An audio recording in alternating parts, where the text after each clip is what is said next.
SER Podcast. 10:03 de la noche, 9:03 en Canarias. En la cadena SER, hora 25.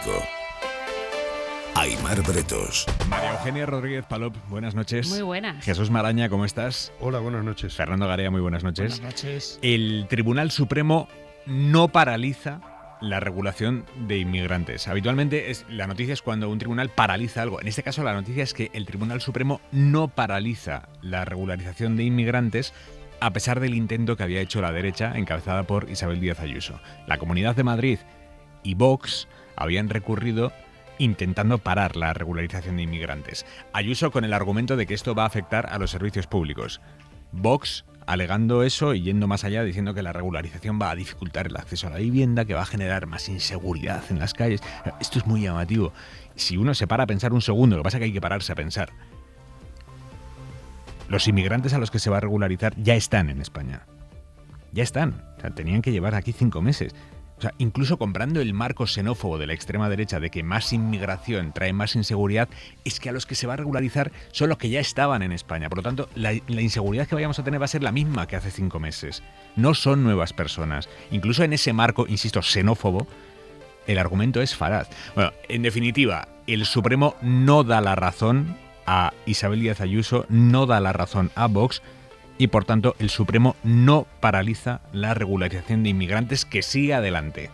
Isabel Villar, buenas noches. Buenas noches. Sigue en marcha el proceso que empezó en abril y termina la semana que viene, el día 30. Ha desvelado la Abogacía del Estado durante estas vistas en el Supremo que en este tiempo 549.000 personas han solicitado la regularización y ya han pasado el filtro de admisión 91.000 solicitudes. Este era uno de los argumentos para oponerse a parar el proceso, que todos estos expedientes se iban a quedar en el limbo, que el proceso, decían también la Abogacía del Estado, redunda en el interés general para la integración social y laboral de los migrantes. Enfrente, el gobierno de Ayuso, Vox, han alertado de un supuesto impacto en los servicios públicos, principalmente en la sanidad, pero también en la vivienda o en la educación. El representante de la Comunidad de Madrid ha llegado a pronosticar un conflicto social ante el colapso que habrá en estos servicios públicos. Dicen, el abogado del Estado ha insistido en que son personas que ya viven en España y en que además los solicitantes de asilo, por ejemplo, ya tienen derecho a la tarjeta sanitaria. Además, el de una de las asociaciones que defendía también la regularización ha recordado que estas personas, cuando se regularicen,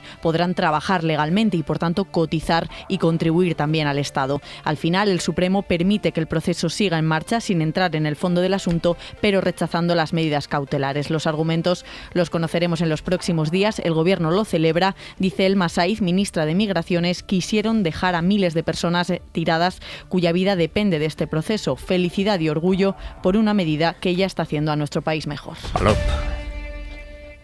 Bueno, la valoración solamente puede ser positiva, ¿no? Estas personas ya están en España, trabajan en España, aportan no solamente en términos económicos y presupuestarios, sino también en términos laborales. Yo siempre apelo al mundo de los cuidados, ¿no? Sabemos que la mayor parte de las personas que se dedican al mundo de los cuidados son mujeres racializadas, mujeres migrantes, son quienes están en este momento pues a cargo de nuestros padres, de nuestras madres, de las personas dependientes, de nuestros niños, nuestras niñas.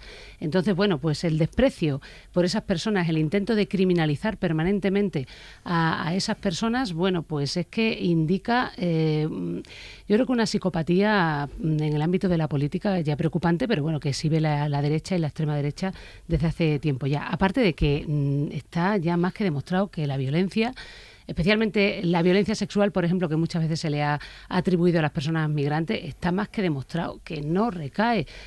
O sea, la responsabilidad no es de personas migrantes. O sea, la violencia sexual, de hecho, fundamentalmente la provocan españoles muy españoles. O sea, es una cosa que yo creo que ya la sociedad española tiene superada, y en buena parte. Y en este sentido yo creo que el Partido Popular, protagonizado por Ayuso o por otros y otras, está completamente fuera de foco. Garea.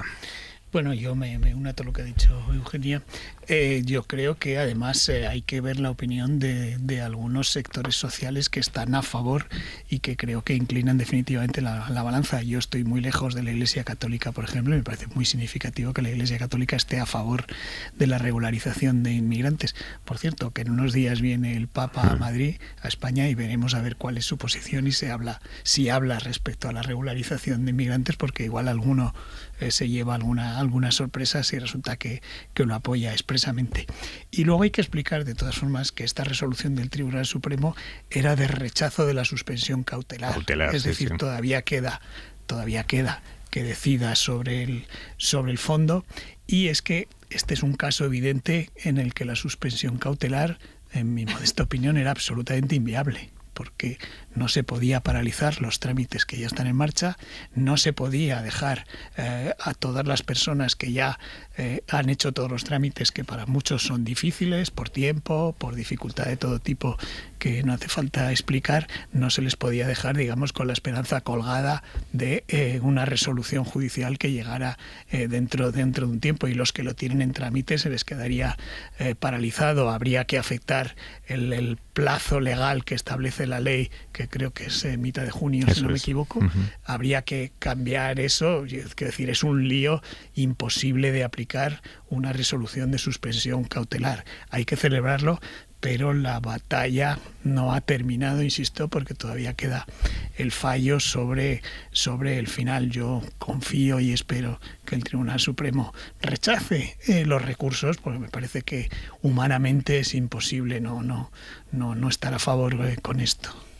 Sí, yo creo que habéis tocado ya los dos ejes, ¿no? Uno es el humanitario, que ojalá bastara con eso, ¿no? Decir, oiga, pues por respeto a los derechos de las personas, pues no habría mucho más que discutir. Pero además está la cuestión pragmática, ¿no? La cuestión de gente que lleva aquí unos años, que está aportando, que está trabajando, que la necesitamos, y que poner trabas, pues es pegarnos tiros en el pie como sociedad, ¿no? Pero yo manifiesto mi preocupación por el hecho de que no tenían por qué, pero no entran en el fondo del asunto. Se rechaza, y eso sí me anima, ojalá ocurriera en otros frentes, que el recurso de 3 asociaciones, Hazte Oír, Libertad y Justicia y la Asociación por la Reconciliación y la Verdad Histórica, todos estos nombres tan rimbombantes responden a asociaciones de extrema derecha y ultrarreligiosas, pues han sido rechazados los recursos por falta de legitimación de esas asociaciones. Y esto yo creo que estaría bien que se repitiera más a menudo, la falta de legitimación, para que este tipo de organizaciones no interfirieran en los procesos judiciales sobre decisiones tomadas por el legislativo. Pero, bueno, se rechaza el del Gobierno de Madrid y el de Vox, que sí tenían legitimación para hacerlo, sin entrar en el fondo del asunto. Veremos si en el momento oportuno, pues esto que estamos manifestando, los argumentos que estamos dando, sirven también en el Tribunal Supremo para rechazar los recursos y aprobar la regularización. Me parece muy llamativo el giro que dio con este tema el Partido Popular. El otro día estuvo aquí Borja Semper, que hace 2 años defendía esta regularización. El miércoles nos intentó decir que están en contra por cómo se había hecho, no por el fondo del asunto. Bueno, ellos se han opuesto claramente a una regularización, y sus discursos, no el de Borja Semper, que se acaba de reincorporar afortunadamente a la política, pero el discurso que está manteniendo el Partido Popular sobre este tema no es una cuestión de forma, es una cuestión de fondo, hablando de regularizar delincuentes, hablando de que, bueno, en fin, el PP claramente ha dado un giro con este asunto, Garea. Bueno, lo escuché y me entristeció, porque efectivamente desde que votó a favor de la admisión a trámite hasta ahora el PP ha cambiado. Creo que hemos aprendido en este tiempo a que la inmensa mayoría de las decisiones que toma el PP tienen una explicación que se llama Vox. Todas. Es decir, ahora no está dispuesto a dejar un carril libre para que lo pueda aprovechar Vox, y por eso intenta poner los codos para ocupar ese espacio. En este caso concreto, con esto no lo estoy justificando, lo estoy explicando. El Partido Popular no puede soportar, desde el punto de vista estratégico de competencia por el mismo electorado que Vox, dejar el hueco libre a Vox para que utilice esta demagogia sobre la inmigración, porque precisamente estos recursos y esta oposición lo que busca es crear el marco de inmigración mala. A partir de ahí, en esa inmigración mala caben los delitos sexuales, los robos, las ocupaciones, el bloqueo de los servicios sociales porque no hay hueco para todos, la prioridad nacional, es decir, bajo ese marco cabe todo, y el PP, para su estrategia, no puede soportar, porque se le vendría abajo esa estrategia, dejar el hueco libre para Vox, y por eso yo creo que siempre que tengamos una duda de por qué el PP hace algo, pensemos siempre en que existe Vox. Pero el bloqueo de los servicios sociales que ellos no apoyan, que ellos no financian, que están en una lógica reprivatizadora permanente y que además bajan los impuestos, o eso prometen, es decir, que nos intentan convencer de esta tesis del bote salvavidas, donde, bueno, tenemos que tirar a alguien por la borda, alguien sobra por aquí, cuando en realidad, bueno, lo que están haciendo es no ensanchar precisamente esos servicios para que todo el mundo quepa, ¿no? Y bueno, se han comido la prioridad nacional, ya lo hemos visto en Extremadura, ¿no? La señora Guardiola pues tiene el dudoso honor de haber sido la primera, pero vamos, no va a ser la última, ya lo hemos visto, y veremos a ver qué hace Juanma Moreno, que tanto ha cacareado sobre la prioridad nacional. Prioridad nacional que, por supuesto, es completamente ilegal, que además va contra el derecho comunitario y contra la Carta de Derechos Fundamentales de la Unión Europea, y que, bueno, puede derivar simplemente en la estigmatización de estas personas y en el, digamos, animar a que la sociedad sea la que remate el trabajo, ¿no? Que haya turbas en las calles atacando a estas personas que están aquí, bueno, regularmente, ¿no? A mí me deja muy sorprendida, porque este giro además se ha dado también en la Unión Europea, ¿no? Se ha dado por parte de muchos países en la Unión Europea, incluso algunos... algunos progresistas. Exactamente, presididos por socialdemócratas. Ahí tenemos a Starmer, que para el caso, fíjate cómo le ha ido, y a los propios daneses, ¿no? Dadme un segundo. Elma Saiz, ministra de Seguridad Social y Migraciones, Inclusión, Seguridad Social y Migraciones. Ministra, buenas noches. Buenas noches, Neymar. ¿Qué lectura hacen de la decisión del Tribunal Supremo, que ha decidido no paralizar la regularización de inmigrantes, a pesar de ese recurso de la Comunidad de Madrid y de Vox, que pedían esta paralización cautelar de la regularización de inmigrantes, que ya está en marcha? Bueno, pues por supuesto un respeto y además una valoración. Bueno, esto supone claramente despejar el presente y el futuro de las personas que ya habían presentado esa solicitud, y también no puedo olvidar que mantiene la esperanza de todos aquellos que todavía la van a pedir, porque quiero recordar que el procedimiento va hasta el 30 de junio, así que bueno, pues algunos han intentado poner piedras en el camino, pero desde luego esto es una buena noticia para la sociedad, para las personas, para las empresas, bueno, pues es una noticia positiva. Yo diría que es una noticia que es justicia frente a la irresponsabilidad de algunos. Hoy hemos conocido que ya hay 550.000 solicitudes. ¿Manejan un cálculo viendo las que se han presentado hasta ahora? No sé si tienen alguna proyección de cuántas pueden llegar a ser. Bueno, yo creo que el procedimiento, como hemos dicho muchas veces, el procedimiento está diseñado y se ha trabajado con muchísimo cariño.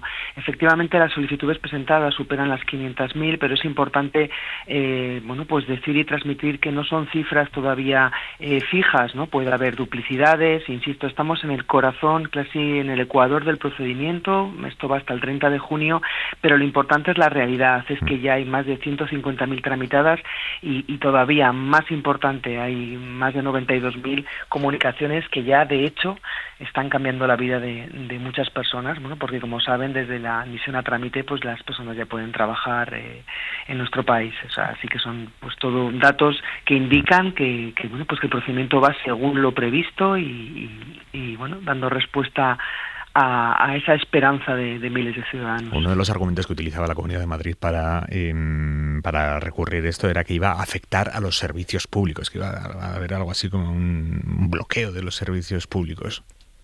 Bueno, es importante conocer. Hablamos de personas que ya están en nuestro país. Lo que pasa que con este ejercicio de justicia social, bueno, pues a partir de ahora van a tener derechos. Por eso, bueno, pues insisto, yo creo que respeto a esa decisión judicial y desde luego, bueno, pues celebrar que efectivamente, bueno, pues lo que estamos hablando es de un procedimiento además que coloca a nuestro país como un faro y como un ejemplo en una política migratoria. Quiero recordar que esto es un procedimiento que forma parte de una política migratoria coherente, que pone en el centro los derechos humanos y, por supuesto, también el importante aporte de las personas que vienen a desarrollar un proyecto de vida en nuestro país. Elma Saiz, ministra, gracias, buenas noches. Un abrazo muy fuerte, Aymar. Maraña. Sí, a ver, yo creo que es evidente que el PP está comprando el discurso de Vox en el eje central de lo que es pues el mensaje y el programa no solo de Vox, sino de todos los movimientos extremistas y xenófobos, ¿no? Y eso es verdaderamente preocupante. Pero cuando te escuchaba, Fernando, estaba recordando cuántos años hacía que ya surgieron las polémicas de cuando el PP, sin que existiera Vox, ya amagaba con identificar inmigración y delincuencia. Y estaba buscando pues el famoso vídeo aquel de García Albiol en Barcelona, pues es de 2007, es que hace casi 20 años que en el PP ya existía ese germen, pero era muy esa minoritario tentación. eso, ¿eh? Sí, pero lo que quiero decir es que Estoy con Garea en esto. era minoritario, sí. De hecho, provocó mucho escándalo, incluso en el PP, que alguien utilizara por primera vez en España el tema de la inmigración como arma electoral. Sí, pero limpiar Badalona. Sí, pero eso iba. Pero ¿recordáis que alguien pidiera disculpas, rectificara y dijera no, este no es el pensamiento del Partido Popular? Porque no ocurrió. Y la cuestión es que eso está ahí.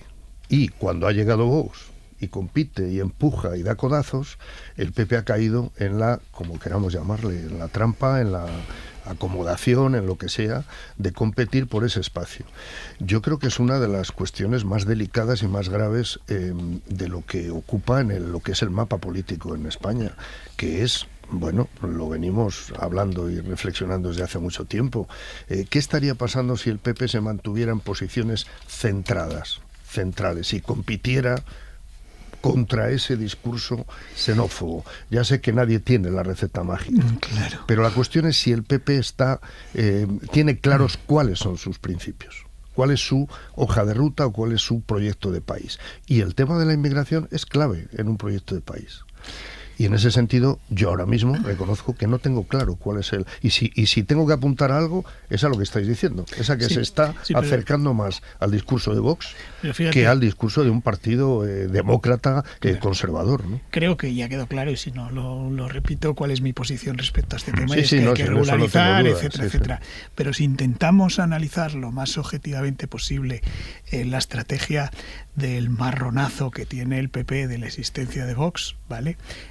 Aquí hay dos vías. Una, la de intentar combatirles desde el centro, y la otra es intentar combatirles porque necesitas su espacio electoral, asimilándote a eso. Si ampliamos el foco y vemos lo que ha ocurrido en países de Europa, vemos que no hay ninguna fórmula mágica. De hecho, hay países de Europa donde han ejercido durante mucho tiempo un férreo cordón sanitario y de pronto lo que se han dado cuenta es que tienen que revisar esa estrategia porque, por ejemplo, en Alemania ya ha habido encuestas que a la ultraderecha le dan nada menos que el principal partido.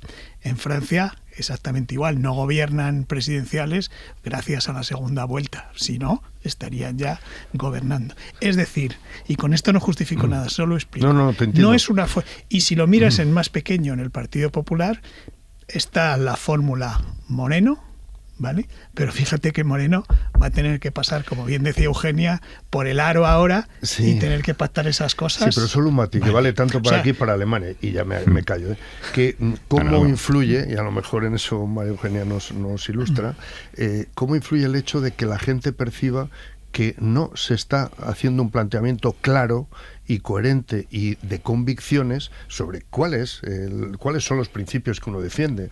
Claro, ese es el ejemplo de Moreno Bonilla, pero alguien creía que no iba a gobernar con Vox y Vox le añadía los números. Y entonces se tendría probablemente, todavía no hemos llegado a ese estadio, pero ya lo veremos, probablemente se tendrá que comer la prioridad nacional que tanto discutió.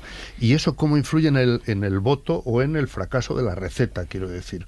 Si un partido dice, oiga, no, estamos en esto y no aceptamos esto. Pero cuando no se percibe eso, sino se percibe una ambigüedad, una acomodación, un tacticismo, ahí es donde yo creo que, claro, falla todo. Yo estoy de acuerdo con Maraña. Yo creo que la política del bandazo no va bien. Una cosa es lo que tú dices, que son dos cosas compatibles. Una cosa es que no hay una fórmula, porque no la hay, porque la extrema derecha crece tanto cuando la imitas como cuando le planteas ese cordón, y es verdad que hay casos para todos los gustos en la Unión Europea. Y otra cosa diferente es la del Partido Popular, que es que da bandazos en el mismo tiempo y lugar. Me refiero que es que tienes a Juanma Moreno diciendo una cosa y a Feijóo diciendo otra. Es que varían según territorio. Es que María Guardiola se ha hecho un lío considerable. Entonces, eso es lo que yo creo que falla a todas luces. No, y tan mandazo da que el propio Feijóo en Galicia tenía una posición desde el centro, sí, claro. Y Vox no existía en Galicia y ahora tiene otra. Si lo que y le yo estoy de acuerdo lo del con bandazo, las personas lo que intento explicar es algo que no es fácil, porque además la propia existencia de la ultraderecha lo que hace es fomentar marcos y discursos en el que la inmigración se convierte en delincuencia, etcétera, etcétera. Y frente a eso obliga o lleva, mejor dicho, lleva a la derecha tradicional a asumir esos postulados, y creo que es algo que ha ocurrido desde el Partido Republicano de Estados Unidos, que ha desaparecido por el trumpismo. Argentina ha desaparecido la derecha tradicional, en Italia no existe la derecha tradicional, se la ha comido la ultraderecha. Es decir, el monstruo de la ultraderecha se termina comiendo todo, y no hay una fórmula y una receta mágica para combatirla. Sí, eso es así, yo coincido. Pero me pregunto siempre una cosa, ¿por qué se empeñan en comprar el marco y los principios de los que parte la posición extremista, y no se centran en algo que yo creo que sí que está en la calle y en la preocupación de la gente, que es la gestión de las migraciones, la gestión de la inmigración?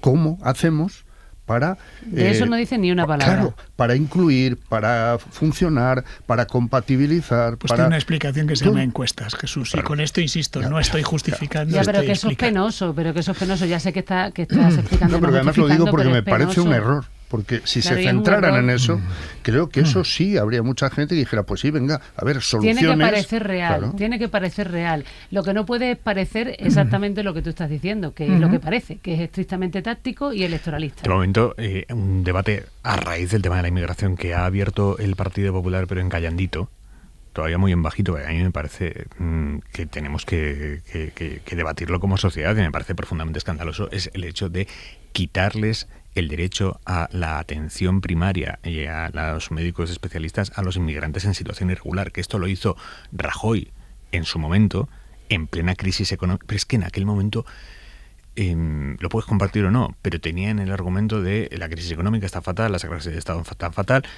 Ahora no estamos en esa situación, no estamos. Es una cuestión puramente ideológica el dejar a determinados seres humanos solo por su situación administrativa sin determinados derechos médicos. Y ni siquiera sirve para ahorrar, porque uno de los efectos que tiene, según los estudios, es que colapsan las urgencias. Claro. Porque dicen, cosas que puede tener un tratamiento ambulatorio terminan yendo a urgencias y hacen bien en ir, ¿vale? Claro. Eso sin contar el tema de las inmunidades, que hoy que le preguntabas a Borja y escuché su esguince cerebral para intentar explicar su posición. Me terminé diciendo que me garantizaba que iban a vacunar a los niños. Pero sobre todo es que es establecer categorías de personas. De seres humanos, por Dios, una vergüenza. Es tremendo, sí. Están a 5 minutos de lo del ius soli y el ius sanguinis, es decir, de decir, bueno, no se preocupen que nacionales nada más que van a ser los que hayan nacido de la madre correcta, y aquí no importa si usted ha nacido aquí. Bueno, en eso está la remigración en Alemania, y eso está Alternativa por Alemania, en eso está Trump, ¿no? En Alemania. Bueno, claro, o sea, que es que podemos llegar perfectamente a eso, ¿no? Es decir, bueno, es que ya no se va a adquirir ningún tipo de derecho por la vía de la residencia, ¿no? En fin, sobre el gran tema de la semana, que es la imputación de Zapatero, hoy tenemos una noticia jurídica que es relevante. El juez de la Audiencia Nacional, José Luis Calama, mantiene secreta una investigación paralela a la del rescate de Plus Ultra por un nuevo caso de tráfico de influencias.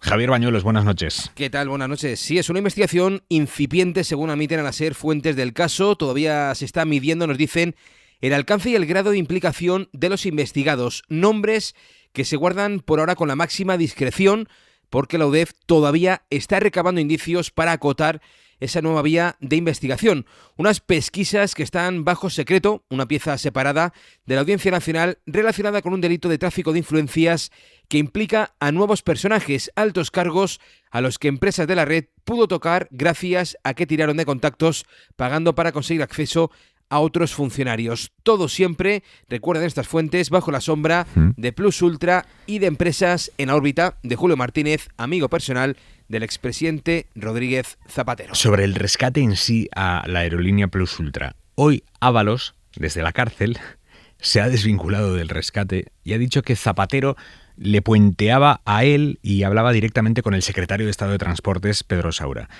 Esto se lo ha trasladado Ábalos desde la cárcel a Televisión Española.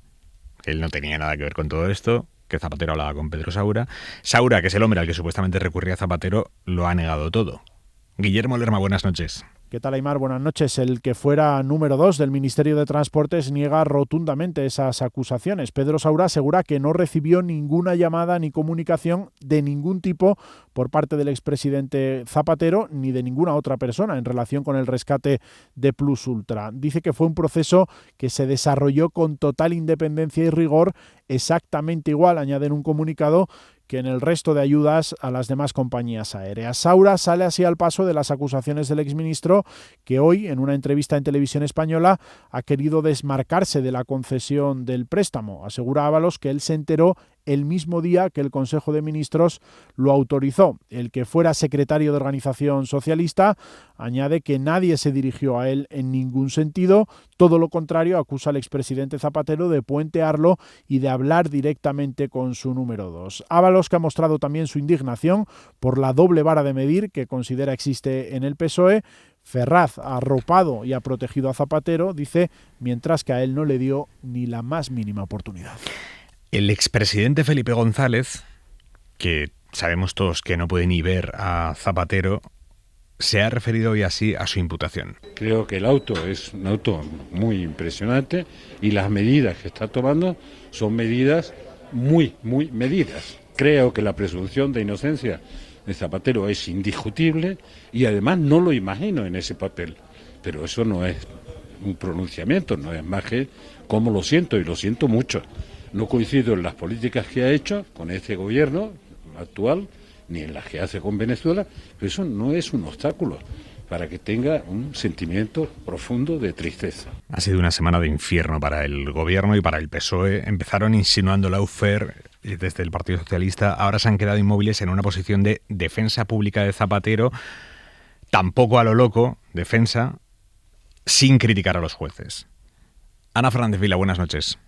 ¿Qué tal, Aimar? Buenas noches. Ha sido una semana durísima, tanto que aún siguen en shock tras recibir un mazazo en el mismo corazón del PSOE, nos reconocía una dirigente. En el gobierno asumen que esto solo acaba de empezar y se mentalizan ya para lo que se les viene. Primero el sumario y después una declaración de Zapatero ante el juez prevista para el 2 de junio que esperan que sirvan para confirmar su inocencia. Cruzan los dedos, Aimar, mentalizados ya de que este camino se les va a hacer largo y de que van a sufrir con cada nuevo detalle de la investigación, según reconocen a la SER fuentes de Moncloa. El apoyo no se lo van a retirar, al menos mientras no surjan pruebas incriminatorias. Han elegido creer en su inocencia, nos dicen, pero sí han decidido también extremar la prudencia y redoblar sus llamamientos al respeto a la justicia. Dejemos trabajar a la justicia, dejemos que hagan su trabajo, que hoy lo hacen sin ninguna injerencia, sin ninguna presión. Reitero mi confianza en el presidente Zapatero.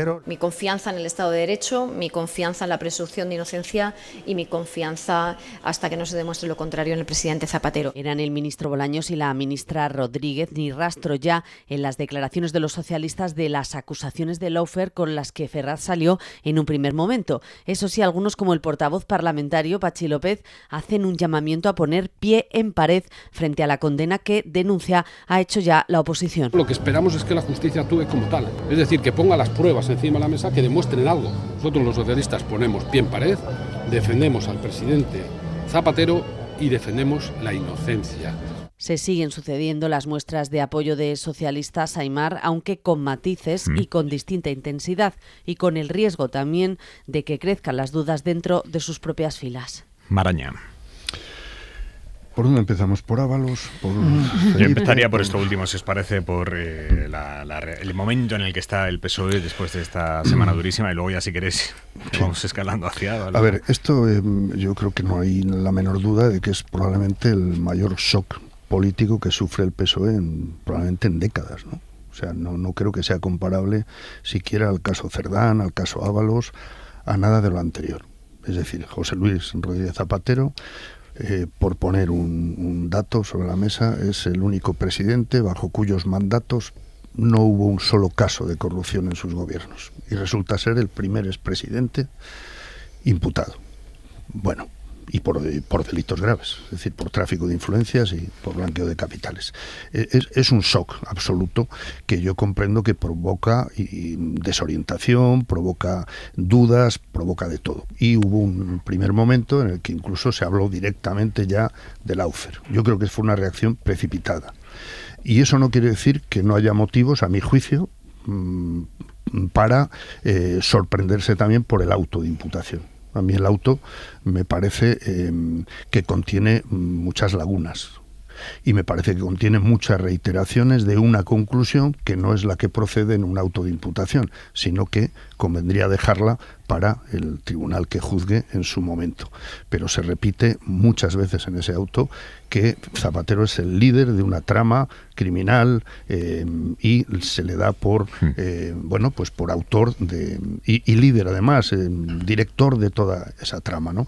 Y yo sinceramente, y después de releerlo 3 veces, no he encontrado los datos que sostengan esa afirmación reiterada. Y otra cuestión es que, por ejemplo, yo hubiera entendido que se le hubiera citado como imputado para aclarar su vinculación o su relación con toda esa trama que se relata en ese auto.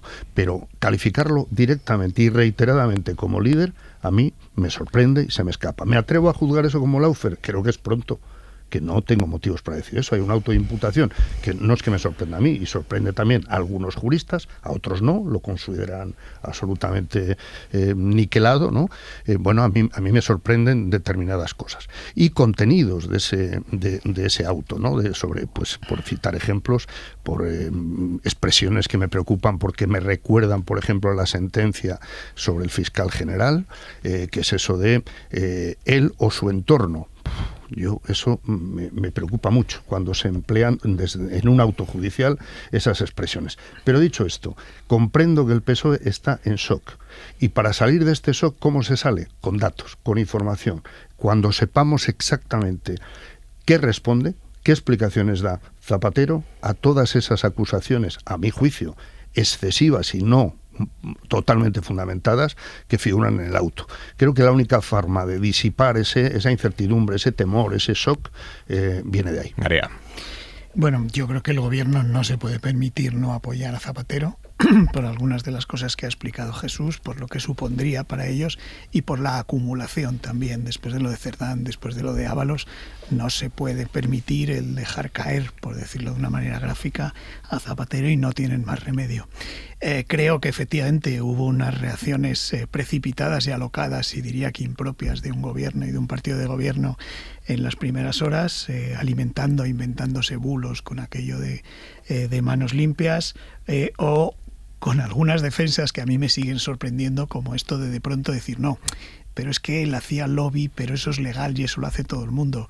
Oiga, ya le está acusando a Zapatero de mentir y de ocultar, porque él siempre ha dicho que no tiene ninguna gestión. Luego, por favor, hay defensas que lo que hacen es hacer mucho daño, o pretenden abrir el debate sobre la regulación de lobbies o las actividades del presidente. No, ese es otro tema, que no digo que no haya que Dame hacerlo. un segundo, Garea, te devuelvo la palabra ahora mismo, es que me tengo que ir a publicidad ya. Aimar Bretos. Y tenía la palabra Fernando Garea. Sí, hablaba de la actividad de los lobbies y las defensas a Zapatero, que yo creo que por lo que aparece en el auto y con mucha precaución, tarde o temprano el expresidente va a tener que admitir que no decía la verdad cuando decía que no tuvo ninguna relación con el tema de Plus Ultra, porque yo que creo que el auto sí es grave, que yo creo que muestra muchos indicios, desde luego no para condenar, para ir a juicio todavía, pero sí para investigar, porque si analizas cosas que no tienen una explicación contraria, creo que encuentras mucho más indicios. Por ejemplo, creo que queda acreditado, y además creo que lo reconoció él mismo, además hay un contrato que el tal Julio, lo va a llamar Julito, que es como le llaman, Julito Martínez, cobra una comisión de un 1% por hacer gestiones para Plus Ultra. La pregunta es, ¿qué contactos tenía Julio Martínez más que Zapatero con el gobierno? Que sepamos, ninguno. 2, ¿cuál es la explicación alternativa a que la empresa de las hijas de Zapatero, y no soy yo quien le mete en esto, sino que ha sido su padre, qué explicación alternativa hay a que la empresa de las hijas de Zapatero ingrese cantidades tan desproporcionadas para el trabajo que hacían? No hay una explicación alternativa. Y a veces que no haya una explicación alternativa también es un indicio. Bueno, eso hay que esperar para saber si hay explicaciones. Los ingresos están. O no. Los ingresos están. Te recuerdo, el propio Zapatero ha explicado, no solo él, sino está en el auto también, que las hijas cobraban ese dinero de análisis relevante por maquetar los informes. Cualquiera que haya preguntado estos días a alguien que está en el mercado de ese tipo de gestiones... Durante 5 años, ¿eh? Incluso durante 5 años. Pregunta a cualquiera que esté en el mercado y te dirá que es desproporcionado. Está muy bien pagado. Claro. Sí, eso, pero eso no es una prueba en sí misma. Claro. No, es que no hablamos, no he dicho la palabra prueba porque, como tú bien sabes mejor que yo, no es momento de pruebas sino de indicios. Lo que quiero decir que hay tantos indicios ahí pendientes de que se puedan demostrar, con una prevención además que creo que tenemos que tener siempre. No sabemos el resto de cosas que hay en el sumario. No sabemos si hay conversaciones que esos que consideramos saltos quedan demostrados. No sabemos qué hay en esa pieza separada de tráfico de influencias que pueda haber. Es decir, yo creo que hay que ser prudente, pero el auto nos permite tener dudas sobre muchas actuaciones. Ojo, no solo penales, que por supuesto es lo importante en un auto, sino también éticas. Bueno, y eso para alguien... Eso eso es muy importante para alguien que ha sido, y para claro muchos lo hemos considerado, la referencia ética no solo del PSOE, sino de toda la izquierda. El único presidente del gobierno que no ha tenido ningún caso de corrupción, y de pronto encontramos dudas razonables de algunas actuaciones éticas. Eso me parece relevante. No, pues para mí también lo es, cuidado. Lo que pasa es que estábamos hablando del auto. Yo creo que no es lawfare para nada, porque evidentemente hay indicios de sobra para investigar. Yo creo que esto está claro, entonces lawfare no creo que haya. Es verdad que solamente hay indicios, que no hay pruebas. Los indicios son mensajes, dinero y amistades. Esos son los 3 indicios, ¿no? Y se le acusa de varias cosas. Y hay algunas de las cosas de las que se le acusa que yo no he visto de ninguna forma corroboradas, pero ni con indicios. Por ejemplo, ser líder de una organización criminal y una estructura estable. Algo así dice, ¿no? Una estructura estable. Habla de una especie de expansión al mundo exterior. Solamente queda demostrada en su caso una intervención en favor de los venezolanos, ¿no? O sea, solamente es Venezuela la única expansión exterior. Ahí se menciona China, pero no queda demostrado, ni se habla de indicios acerca de la mediación, ni se habla de qué sucedió, ni si se cobró o no se cobró. Por tanto, esto de la organización criminal, de ser líder de una organización criminal y una estructura estable, yo creo que no queda ni amparado en indicios. Después está todo lo de la empresa de Dubái.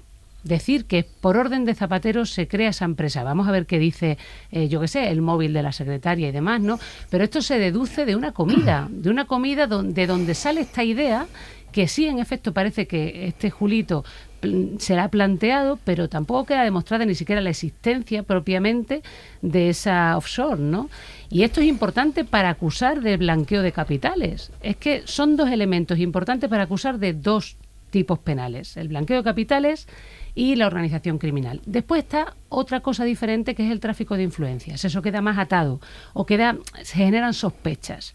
Pero ahí hay que demostrar, es verdad lo que dice el juez, que basta con una intención. No hace falta ni que de facto lo hayas conseguido, ni que de facto hayas cobrado nada, pero hay que demostrar que ha habido una presión al SEPI. Esa presión hay que demostrarla. Pero pregunto, como jurista, ¿no es una presión que un expresidente del gobierno se dirija a alguien que además es de su partido y que tiene un alto cargo? ¿Eso no es una presión para que se tome una decisión determinada? Yo no creo que sea suficiente para distinguir el lobby del tráfico de influencia, pero se demuestra la presión. Insisto, ya supone que ha mentido hasta ahora. Bueno, claro, si Vale. se demuestra la mediación. Bien, Yo, por bien, ejemplo, me lo del parece relevante. tráfico de influencias, pues creo que es atendible. Es decir, puede haber habido. Pero hay una inflamación, una hiperventilación en el auto que genera sospechas también, Jesús. que es un poco por donde ha ido Jesús. Sí, yo sigo yendo por ahí porque bueno, yo creo que como es viernes, es decir, llevamos toda la semana con el auto, tampoco quiero reiterarme en cosas que probablemente ya se han dicho en este mismo estudio, ¿no? Pero yo, por ejemplo, la acusación de que daba órdenes e instrucciones Zapatero sobre toda esta trama, pero yo no he encontrado una sola orden o una instrucción en el auto, ninguna. Entonces, quiero decir, ese tipo de lagunas, que yo creo que son lagunas, que hay que admitirlo, por muy sólido que se crea uno que es el auto, y todas las sospechas que se lanzan, etcétera, todas, bueno, eso que dicen algunos juristas de que tiene todo el aspecto más de atestado policial casi que de auto de imputación. Sí, que está pero sacado eso de ahí. tiene sus inconvenientes, porque, Fernando, tú decías, ¿qué explicación alternativa hay a lo que sea? Pero esa no puede ser la línea argumental. Es una de las líneas argumentales. Perdón, sí, claro. Pero hay que luego probar. Claro, por supuesto. Porque si no estamos Luego, en lo mismo, insisto, que estábamos con el fiscal general. Pero la palabra, Y ahí, la oye, palabra clave que tú has dicho es luego. Es decir, primero, no sabemos qué hay en el informe de la UDEF, en las comunicaciones que constan en el sumario. No sabemos si cuando da eso que nosotros consideramos ahora saltos, tienen alguna base. Sí, pero en lo entonces, que hay en la Fernando, instrucción. perdona Y la dos, interrupción. Te pregunto, pero entonces ¿no crees que el primero que da saltos es el juez? Que no debería decir Zapatero es el líder de tal, no sé porque qué. pone, primero, él lo tiene todo, y segundo, él pone siempre, según los indicios, tal. O sea, no Sí, a ver, el dinero es un indicio. Siempre. El dinero es un indicio que puede dar lugar a investigar. Eso está claro. Que Y es lo que además, estás queriendo decir. y además yo te digo otra cosa. Si no hubiera ninguna laguna, en vez de un auto de imputación, ¿sabes lo que sería? Un auto de procesamiento. Es decir, Bueno, precisamente... eso lo veremos a partir del día 2. Eso Sí, es, sí, precisamente. Y ojo a alguna cosa que creo que, como se decía antiguamente, hay que estar atentos a las pantallas, ¿vale? En todos los casos de corrupción, escándalos o similares, siempre ha habido algunos imputados o personas implicadas que terminan pactando con la fiscalía. Pero entonces estamos diciendo que puede que Julio Martínez Martínez sea la aldama de todo esto. punto y Puede aparte. puede ser. Pero entonces, es que tiene una cuenta en Miami sí, pero con entonces medio cuidado. millón. Entonces permíteme que haga una argumentación. No, pero lo digo aparte del análisis del auto, Sí, pero ya hemos llegado a un punto que dices, oye, puede que Julio Martínez aporte lo que no está todavía en el auto y al juez le estás sirve. echando imaginación. Ninguna. Entonces Estoy echando práctica. Fernando, pero déjame Jurisprudencia. terminar el argumento. Pero que yo Estaremos de acuerdo que ya hemos comprobado cómo Aldama, en su propio interés, ha soltado también falsedades. Por un tubo. Como ¿vale? todos los coimputados que en este pactan. asunto, por lo que hemos leído en esas 85 páginas, hay al menos dos posibilidades. Que Julio Martínez sea, como dice el auto, testaferro del líder Zapatero, esa es la clave. Esa trama, o Julio Martínez aprovecha su relación y su vinculación con Zapatero y va mucho más lejos en lo que aporta, en los indicios que se deslizan de todo su testimonio o lo que haya aportado en este caso, y bueno, y llega un momento en que acusa a Zapatero de cosas que tendrán que demostrar. Sí, pero fíjate, es tú lo has, que digo, tú has no dicho, precipitemos, tú has ni dicho el juez antes debe precipitar el asunto, que ya llevamos toda la semana hablando de esto, pero vamos a reiterar, hay dos cosas que van a ser a favor de Zapatero, y es que el delito de tráfico de influencia es un delito muy difícil de probar, y segundo, una de las figuras más evanescentes también es siempre la del testaferro, porque tienes que demostrar que efectivamente existe esa relación, ¿vale? Pero para eso está la investigación. Y luego está también la deducción que puedes hacer de cosas que lees. Fíjate que en la descripción que se hace de los negocios probados de Julio Martínez, y aquí se utilizó probados porque hay documentos, está el contrato que tiene del 1% por lo de Plus Ultra, etcétera, etcétera, de esos van siempre en paralelo de una actividad que tiene también Zapatero. Pero no por ejemplo, coinciden las cantidades para nada, ¿eh? Bueno, algunas sí coinciden. No, el volumen de esa supuesta comisión y lo que llega a esa empresa, ver, es decir, no tiene nada que ver la cantidad. Y cuando menciono lo de la declaración, no es para Fernando, justificar el auto, sino para explicar, ojo, porque la investigación tiene que avanzar y esto no es tirarme a la piscina, sino es la jurisprudencia de todos los casos de corrupción. ¿Y qué quieres que te diga? Por decirlo claramente, a mí me escama mucho que Julio Martínez, que por cierto viene de ser amigo de Zaplana hace muchos años, esté dando las entrevistas en OK Diario. Bueno, pero eso puede ser parte de su estrategia. Quien más preocupará es a Zapatero.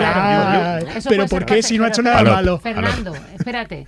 Eso puede ser parte de su estrategia, pero vamos, es que el tema es que hay indicios que son, por supuesto, claros y que generan la investigación, y esto es legítimo y es lógico.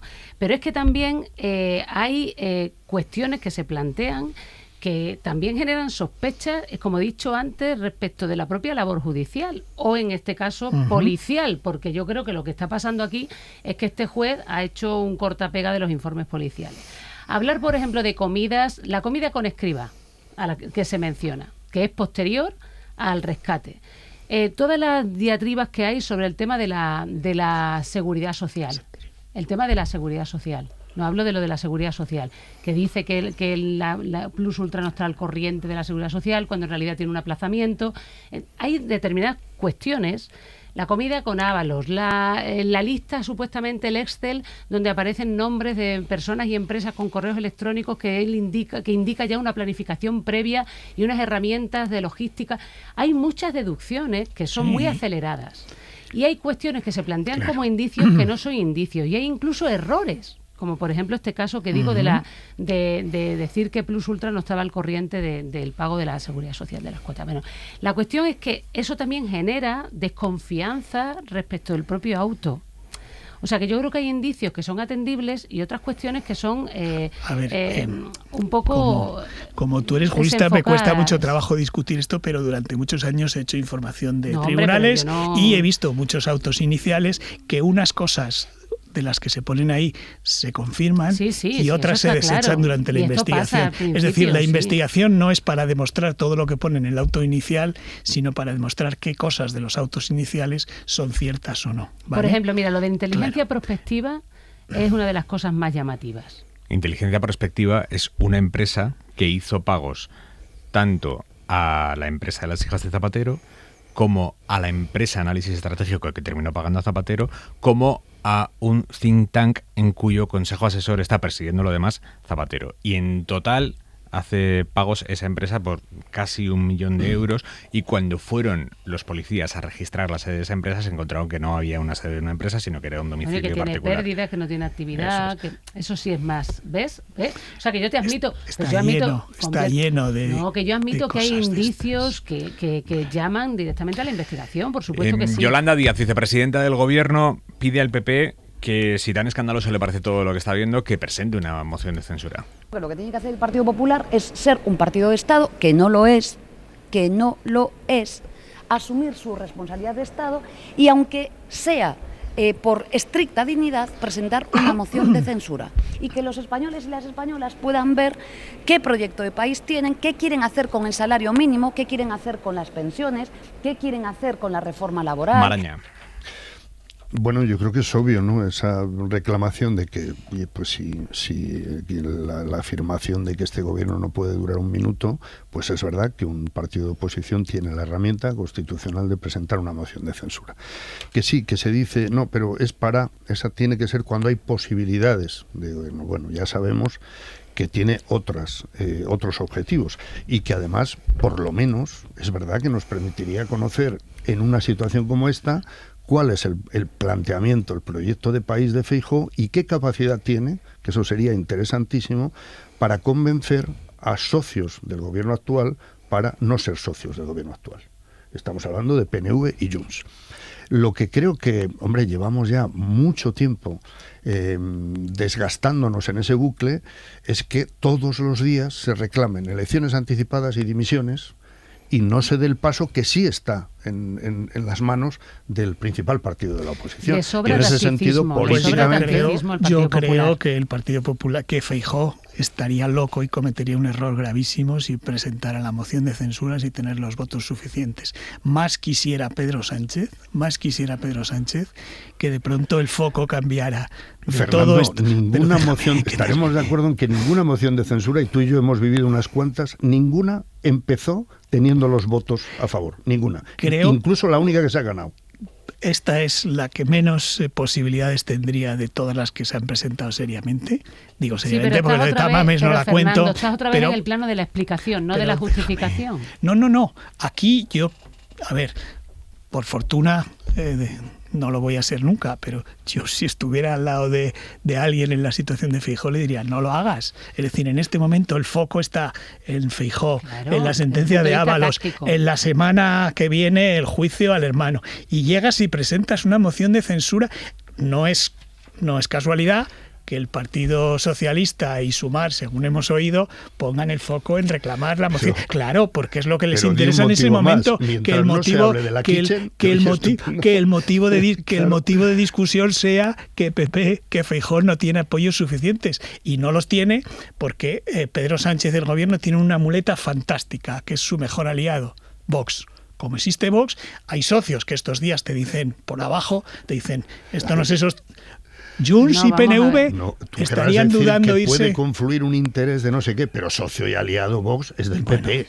Entiéndeme lo que creo que estoy dispuesto a matizar el argumento, pero lo que intento decir es que los socios no abandonan a Pedro Sánchez porque existe Vox, y Junts y PNV nunca van a estar en una votación de moción de censura junto con Vox. Eso es lo que quiero decir.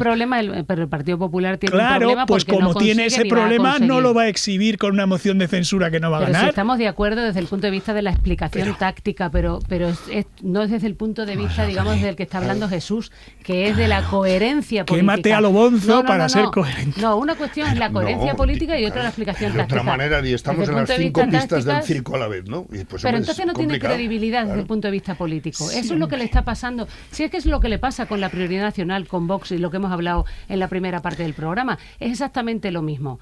Todo es tacticismo. Entonces no son creíbles. No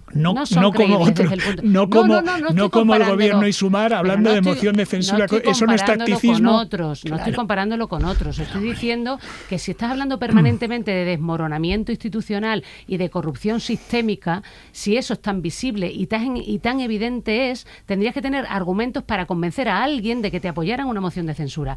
Esa es la realidad, eso es lo coherente. Ahora, desde el punto de vista táctico, claro que yo estoy de acuerdo contigo, me refiero que es que no, lo que tú estás diciendo, claro que tiene sentido, porque ellos lo que están precisamente aprovechándose en este momento es de la coincidencia judicial que va a llevar al mes de junio a pensar que vamos a morir todos, porque está el hermano, la mujer, Ábalos, Cerdán, tal. Bueno, claro, esto... Pero más argumentos.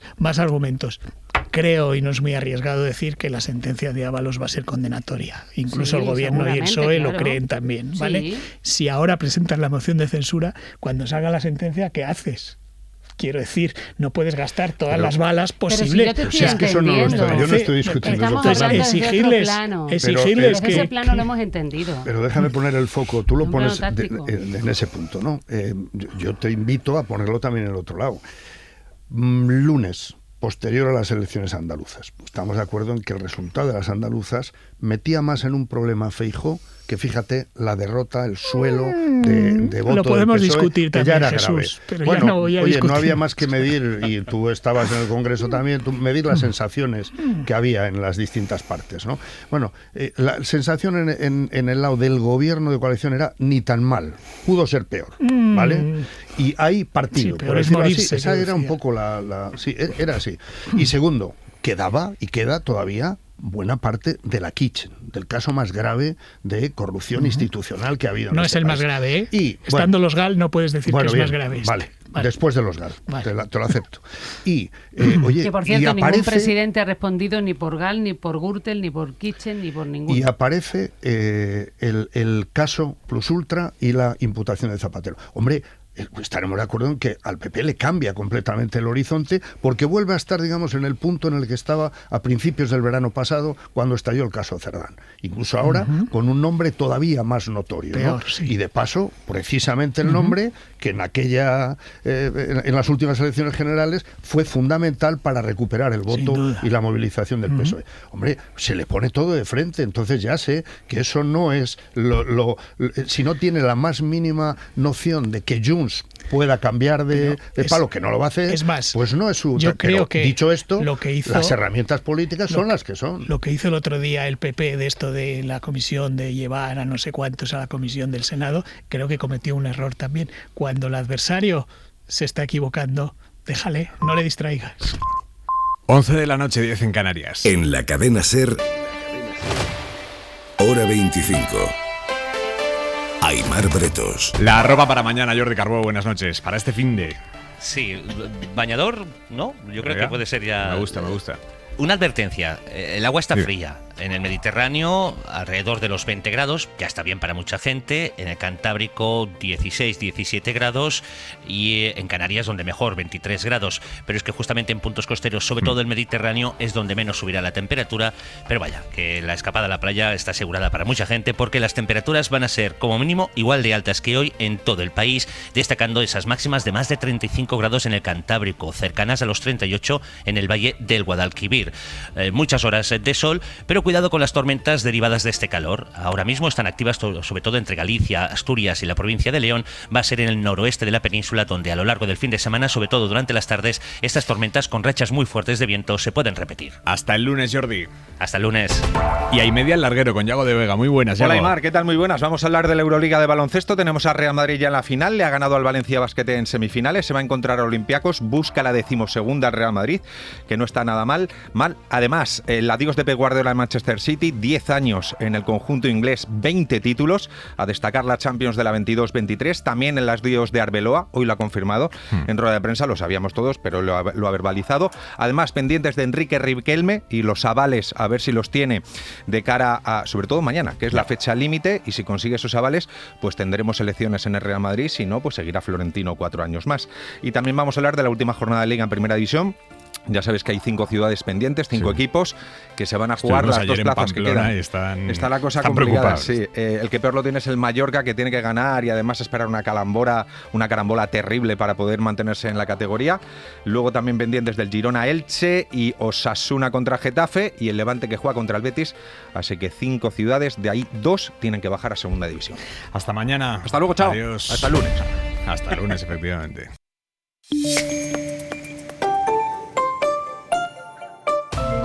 Hora 25.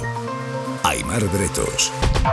El Partido Popular Valenciano ha optado por una forma francamente creativa de enfrentarse a la huelga de profesores. Saben ustedes que hay una huelga indefinida, que el PP no está consiguiendo desatascarla.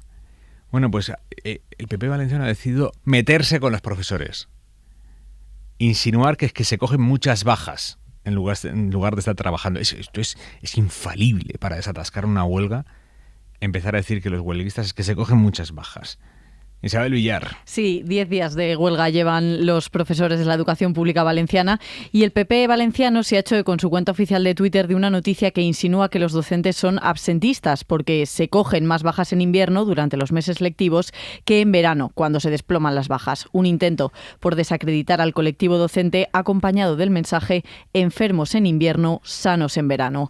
Esto ha incendiado a los profesores y a la oposición valenciana. La líder de los socialistas, Diana Morant, ha pedido menos tuits atacando a los docentes y más sentarse con ellos y negociar el futuro de la educación. Joan Baldoví, líder de Compromís, dice del PP miserables en invierno, miserables en verano. Al final, los populares han acabado borrando el tuit que calienta el ambiente con un profesorado que va camino de semana y media de movilización pidiendo mejores sueldos, menos alumnos por clase, más personal, mejores infraestructuras. Mejores infraestructuras, decíamos esta semana. Han llevado su grito contra la Generalitat al Pleno del Parlamento Autonómico pidiendo la dimisión de la consejera. Las negociaciones están en punto muerto. Directores de 140 colegios e institutos han dimitido y para mañana hay convocada una nueva manifestación que se prevé multitudinaria. Parte a las 6 de la tarde de la Plaza de San Agustín de Valencia. Isabel Villar, gracias. Buenas noches. Están de camino a España los 44 activistas de la flotilla que fueron detenidos por el ejército israelí en aguas internacionales cuando trataban de llegar a Gaza para llevar ayuda, pero básicamente para llevar de nuevo la atención internacional a lo que Israel está haciendo en Gaza. Bueno, los detuvieron de forma ilegal en aguas internacionales, los humillaron grabándoles. Un ministro de extrema derecha, un ministro de Netanyahu, les grabó mientras los estaban humillando, tratándolos como animales en el suelo. Bueno, ayer los deportaron, con parada primero en Estambul, donde 4 de estos activistas han tenido que recibir atención médica tras denunciar malos tratos de todo tipo, golpes, inmovilizaciones, posibles fracturas. Mujeres activistas, no españolas, pero sí de otras nacionalidades, denuncian también abusos sexuales. Victoria García. Los españoles integrantes de la flotilla ya han regresado y los que faltan lo harán en las próximas horas. Lo ha confirmado el ministro José Manuel Álvarez, que habla de 4 ciudadanos que han tenido que recibir tratamiento médico tras ser liberados de Israel. Aquellos que han requerido atención sanitaria, y ha habido 4 que lo han requerido, la han recibido, y también se está documentando a 3 ciudadanos que lo necesitaban. Los activistas intentaban llevar ayuda a Gaza y tras ser detenidos fueron objetos de abusos y torturas. Gertrude es una de las integrantes de la flotilla de nacionalidad alemana. A mí me esposaron con unas bridas súper apretadas que perdí la sensibilidad en las manos. Me tiraron al suelo y me golpearon mientras se reían. Algunos nos escupieron. El Servicio Penitenciario de Israel niega las acusaciones. Alemania declara que algunos de sus ciudadanos han resultado heridos y que hay algunas acusaciones que eran graves, pero no ha dado más detalles. Desde Italia, la Fiscalía está investigando posibles delitos cometidos por Israel contra los integrantes de la flotilla, entre ellos secuestro y agresión sexual. Miles de personas han salido esta tarde a las calles de La Habana a mostrar su apoyo a Raúl Castro después de que la justicia de Estados Unidos lo haya imputado por unos supuestos delitos de hace 30 años. ¡Viva nuestro Raúl! ¡Viva! ¡Hasta la victoria siempre! ¡Patria o muerte! ¡Venceremos! Estos han sido los gritos en La Habana y miles de personas que se han concentrado ante la embajada de Estados Unidos allí en la capital, portando banderas de Cuba en alto, bajo el lema Raúl es Raúl, Cuba es Raúl. Temen que la acusación contra Castro sea parte de un plan para atacar Cuba, como pasó con Venezuela, que primero imputaron a Maduro y a las semanas entró allí Estados Unidos, se lo llevó por la fuerza. Temen que esto sea lo que va a pasar en Cuba. Lo utilizó como un medio para secuestrar al presidente.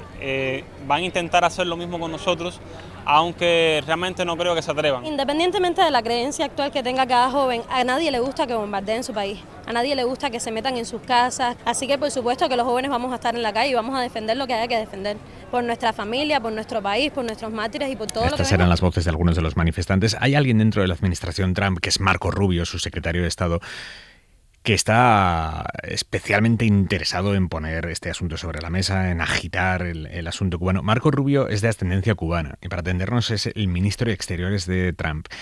Y es uno de los que están en una carrera interna cada vez más clara por suceder a Trump. Están compitiendo entre ellos, Marco Rubio y el vicepresidente Vance, porque los dos quieren ser los sucesores de Trump, pero claro, solo uno puede ser, y cada vez disimulan menos que están en esa competición. Washington, Sara Canals, buenas noches. Buenas noches, Aimar. Bueno, y no hay disimulo ni por parte del presidente Donald Trump, que juega además a ponerlos a prueba y lo hace de esta manera. Escucha. Okay, let's go. You ready? Who likes J.D. Vance? Who likes Marco Rubio? All right. Bueno, como buen showman, aquí hacía un pequeño, un pequeño sondeo entre el público de uno de sus eventos para ver quién sería un mejor heredero, y también les ha puesto a prueba ante la prensa. Su portavoz Caroline Leavitt está ahora de baja de maternidad y les ha encargado de forma rotativa presidir las ruedas de prensa. A Rubio se le vio hace 2 semanas exultante, cómodo y seguro. I'm learning. They gave me a little map. I don't know where I put it of the people here.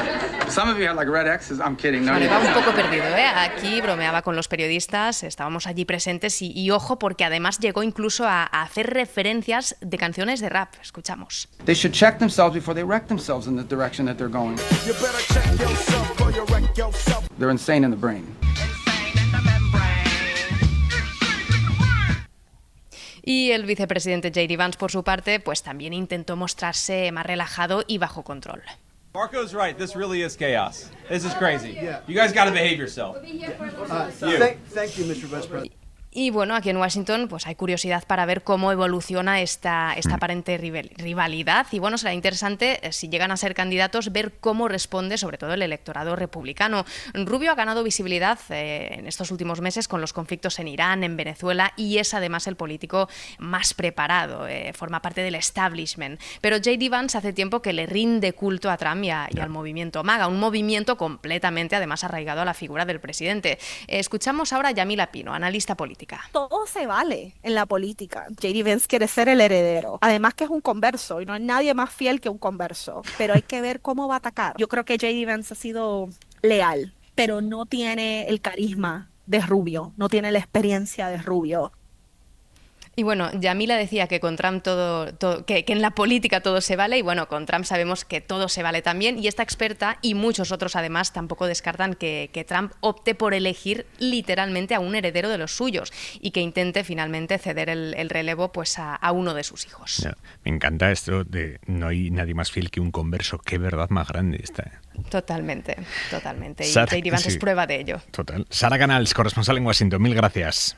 A ti, un abrazo. Allí, precisamente en Estados Unidos, Trump ha conseguido esta semana su primera victoria rotunda contra la libertad de expresión. Esta madrugada se ha emitido en la CBS el último programa del cómico Stephen Colbert, que es un programa nocturno de humor, de entrevistas. Es líder de audiencia, llevaba 11 años, no 8, 11 años en antena. Hacía cada noche un monólogo inicial en el que hacía sus críticas a Trump, y eso se habían convertido en una seña de identidad del programa, sus críticas al presidente. Eso sacaba de quicio a Trump, que no puede soportar que alguien le critique. Cuando Trump volvió al poder para este segundo mandato, en enero del año pasado, logró que no se le renovara el contrato a este cómico, al que ha señalado en público en innumerables ocasiones durante años. Oye, y ha conseguido que se lo carguen. Miguel Ángel Muñoz Encinas, buenas noches. Hola Aimar, buenas noches. Durante casi 11 años, Colbert ha comenzado su programa con la misma frase, esta que ha pronunciado por última vez esta madrugada. Welcome one and all to The Late Show. I'm your host, Stephen Colbert. El pasado verano, la dirección de la cadena, que apenas meses antes quería ampliar su contrato, comunicó a Colbert que su programa se iba a cancelar en mayo de 2026, aduciendo razones puramente económicas. But how could it purely be a financial decision if The Late Show is #1 in ratings? A lot of folks... Y Colbert se preguntó que cómo era posible que fueran razones puramente económicas si eran líderes de audiencia. La cuestión es que días antes había trascendido que Paramount, la empresa matriz de la CBS, había llegado a un acuerdo con Trump para pagarle $16 millones a cambio de que retirara una demanda contra la cadena. En esa demanda acusaba a la CBS de haber manipulado una entrevista con la candidata demócrata Kamala Harris en la campaña electoral de 2024 para que quedara mejor. La CBS negó cualquier mala práctica profesional, pero prefirió pagar y llegar a un acuerdo antes que enfrentarse en los tribunales al presidente de los Estados Unidos. Pero en la sombra había otra razón, y es que la CBS necesitaba la aprobación del gobierno para una fusión con otra empresa, con Skydance. La fusión se aprobó apenas un mes después de aquel acuerdo. Cuando trascendió, Colbert no evitó la sorna. I believe this kind of complicated financial settlement with a sitting government official has a technical name in legal circles. It's big fat bribe. Dijo que aquel acuerdo era técnicamente conocido en los círculos legales como un soborno de los gordos, y lo vinculó a que la empresa necesitaba el visto bueno del Ejecutivo para la fusión con Skydance. 2 días después de ese comentario se le comunicó la cancelación del programa, pero, como él dijo, habían cometido un error. They left me alive. Me han dejado con vida. En estos 10 meses, Colbert ha seguido siendo líder de audiencia, ha recibido el apoyo de numerosos compañeros de profesión, se ha convertido en adalid de la libertad de expresión contra el poder y ha seguido criticando sin piedad a Donald Trump cuando lo ha considerado oportuno.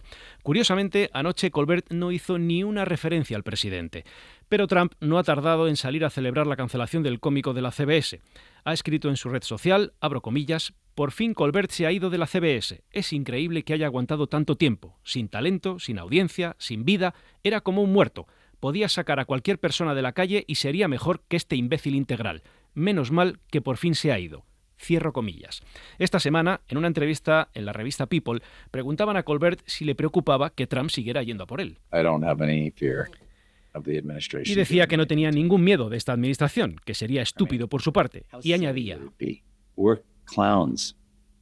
How much does it diminish the office of the presidency to even notice what we say. Somos payasos. ¿Cuánto rebaja a la presidencia de Estados Unidos prestar siquiera atención a lo que decimos? Ese tipo tiene que aprender a elegir sus batallas, metafórica y literalmente. Bueno, pues efectivamente ha ido por él, se lo ha cargado. Pero es más, es que acaba de escribir, Trump ha escrito una amenaza nada velada. Dice, el despido de Colbert de la CBS es el principio del fin de los presentadores de los programas nocturnos. Otros, con incluso menos talento, serán los siguientes. Que descansen en paz. El presidente de Estados Unidos. Conocer la última hora. Escuchar los mejores momentos del día actualizados al minuto. La cadena SER les está contando hoy los detalles de los viajes. Y ver en directo lo que está pasando está en tu mano con la app de la cadena SER. Lo que quieras, dónde y cuando quieras. Hora 25. Con Aimar Bretos. La imputación de Zapatero ha eclipsado esta semana muchas otras cosas importantes, entre otras algo gravísimo que ha desvelado Maldita.es, que es una investigación que ha confirmado cómo TikTok se ha vuelto un lugar propicio para pedófilos que buscan menores. Clara Jiménez, Maldita.es, buenas noches. Hola, buenas noches, Aimar. Vosotros habéis detectado más de 1000 pedófilos que ofrecen o buscan pornografía infantil en TikTok. Pero lo peor es que es solamente en 50 vídeos, es decir, es en una muestra muy pequeña. Hay cientos y cientos más de sus vídeos. Nosotros hemos detectado a 1.300 perfiles de hombres adultos que buscan intercambiar, vender o regalar pornografía infantil a través de la plataforma. Se han convertido en un lugar en el que crean comunidad y se encuentran entre ellos. ¿Qué códigos utilizan para encontrarse? Pues fíjate, desde CP, que son las clásicas siglas de Child Pornography, pornografía infantil en inglés, a variaciones de estas en español, código postal, caldo de pollo, café con pan. O sea, palabras que llevan la CP de pornografía infantil en inglés. Joder. Eso es. ¿Y esto lo escriben en los comentarios de los vídeos o dónde lo ponen? En los comentarios de vídeos de niñas pequeñas, y de esa manera se encuentran y a partir de ahí se comparten a usuarios de Telegram, o usuarios de una aplicación que se llama Zangi, que es una plataforma de cifrado militar y registro anónimo que utilizan las redes criminales habitualmente, porque está encriptada de punta a punta y nadie puede encontrar quiénes son los usuarios, y a partir de ahí se van a las otras plataformas para hacer el intercambio de material. O sea que una vez que se han encontrado entre ellos en TikTok, en los comentarios de los vídeos, poniendo esos códigos, una vez que ya se han encontrado, se llevan la conversación para intercambiarse o venderse pornografía infantil, se la llevan a plataformas cifradas. Eso es. Lo que pasa es que hay que tener en cuenta otra cosa. Otra de las cosas que hacen los pedófilos en TikTok es cazar menores. Bien. Y eso lo hacen a partir de 5 estrategias con las que consiguen fotos de niños, consiguen contactos de niños y consiguen localizaciones de niños. ¿Y qué estrategias son? Pues mira, por ejemplo, la de pedir las fotos de las nacidas en 2012, 2013 o 2014, que son niñas de 14, 13 y 12 años. En 15 vídeos hemos localizado 5.000 imágenes de menores de edad que dejan sus fotos en los comentarios y que acumulan millones de visualizaciones. Otra estrategia, los virtualitos. Es un tren de TikTok con el que niños y niñas buscan un novio virtual, pero que también lo utilizan los pedófilos para acceder a niños de entre 6 y 12 años, que por cierto no deberían estar en la plataforma. Se supone que en TikTok solamente puede haber niños mayores de 13 años, pero los niños de 13 años y menos están ahí también. Más estrategias que utilizan. Una plantilla de CapCut, que es la herramienta que utiliza TikTok para crear Reels de edad más foto, con la que básicamente alguien pone yo tengo 9 años y tú, y de repente los comentarios que te encuentras son yo tengo 50, estás muy bella, yo tengo 21 y ahí no entra ni la puntita, ese tipo de cosas. Qué asco. ¿Y esto lo ponen públicamente? Públicamente, y algunos de esos comentarios llevan años en la plataforma, o sea que este no es un problema que tiene TikTok ahora, es un problema que tiene desde hace mucho tiempo. Pero ¿y TikTok no tiene sistemas de protección para evitar que esto pase? O sea, ¿no le saltan alarmas automáticamente? Pues TikTok tiene una serie de sistemas en el papel que están muy bien, que lo que dicen es que si detectan que alguien está intentando facilitar pornografía infantil, le expulsan de la plataforma sin más medidas, a la primera le expulsan. Lo que pasa es que lo que hace la Fundación Maldita.es es poner a prueba esos sistemas. Bien. Nosotros hemos denunciado 100 comentarios de estos de intercambiar pornografía infantil a TikTok.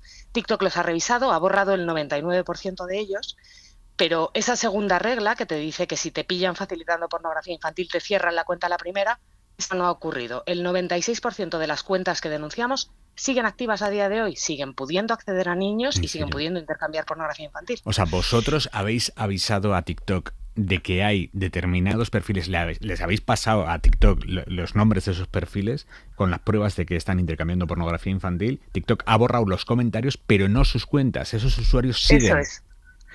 Eso es, lo hemos hecho utilizando el sistema que puede utilizar cualquier ciudadano. Cualquier persona puede llegar y denunciar a TikTok. Ojo, cuidado, esta persona está intentando intercambiar pornografía infantil. Para eso existen estas normas. Se supone que TikTok tendría que haber expulsado a esos usuarios y, sin embargo, eso no ha ocurrido.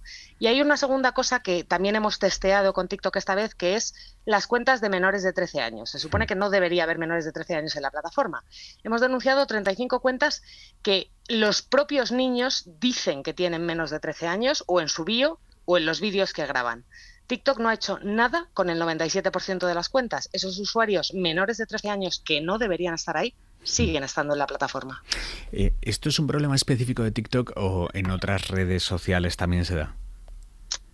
Yo tengo la sensación, por algunas otras investigaciones que hemos hecho, que TikTok tiene un problema especialmente grave con esto. En una investigación anterior que hicimos sobre esto, una de las cosas que vimos es que TikTok se lucraba con una parte de esos contenidos de sexualización de menores, porque hay usuarios que lo que hacen es hacer suscripciones dentro de la propia plataforma y de eso cobra el usuario que está intentando comercializar con esa sexualización de menores, pero también cobra TikTok.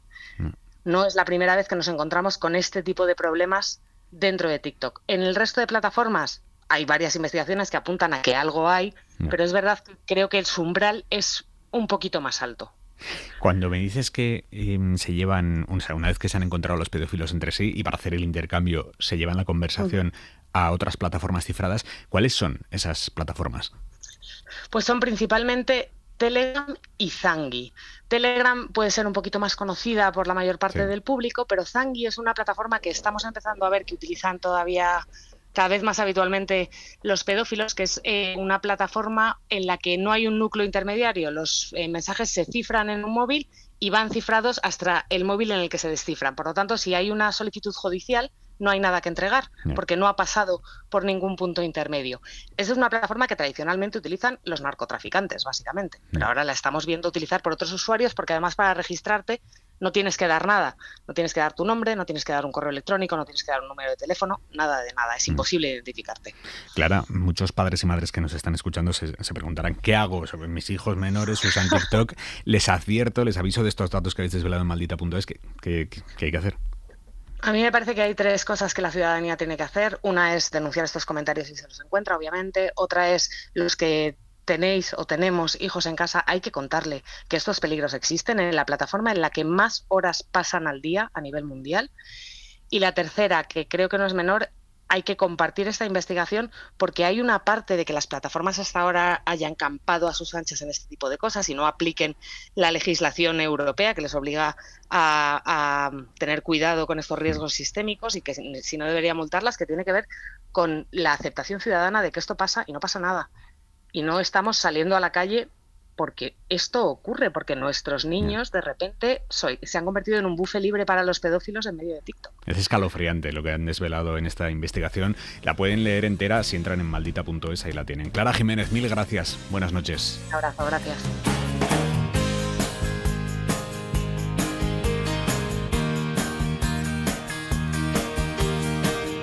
Pues nosotros lo dejamos por hoy. Disfruten mucho del fin de semana y nos volvemos a encontrar aquí el lunes en Hora 25. Adiós.